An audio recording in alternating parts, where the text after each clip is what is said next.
Welcome.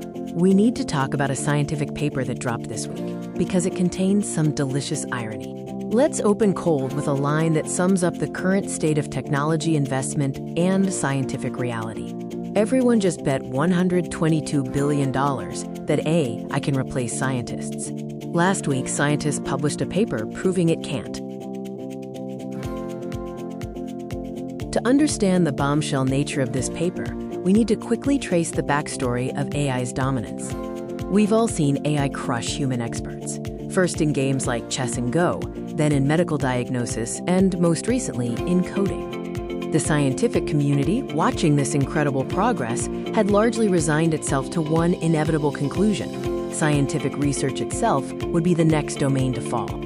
But then, the journal Nature, one of the most respected publications in science, dropped its bombshell. The study's finding was decisive. Human scientists still decisively outperform the best AI agents on complex research tasks. One of the key failures? AI failed spectacularly at hypothesis generation, the creative leap needed to even start a new line of inquiry. The Nature study didn't just point out a small margin, it showed a massive gap in core capabilities. AI struggled severely with multi-step reasoning, especially when faced with real uncertainty, not just a structured, predefined game board.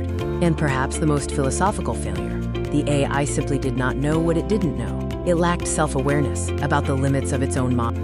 And this brings us back to the irony of the central thesis of this video, and why the pace slows down here for a second. Wall Street, venture capitalists, and the tech giants just poured a collective $122 billion into AI research this past year alone. We are currently betting everything, financially speaking, on AI doing the one thing that the scientific consensus, published in Nature, still demonstrably proves it cannot do. But here is the exciting twist. This isn't necessarily bad news at all. It's actually a roadmap. The Nature study gave the entire AI industry a clear, peer-reviewed blueprint defining the exact limitations of their current systems. The biggest AI labs are now openly targeting these exact gaps: hypothesis generation, multi-step reasoning, and self-awareness. When they succeed, the next breakthrough will be far more disruptive than anything we've seen so far. So where does that leave us? The race to automate scientific genius hasn't been won. It hasn't really started. That $122 billion is a bet on what happens when it does.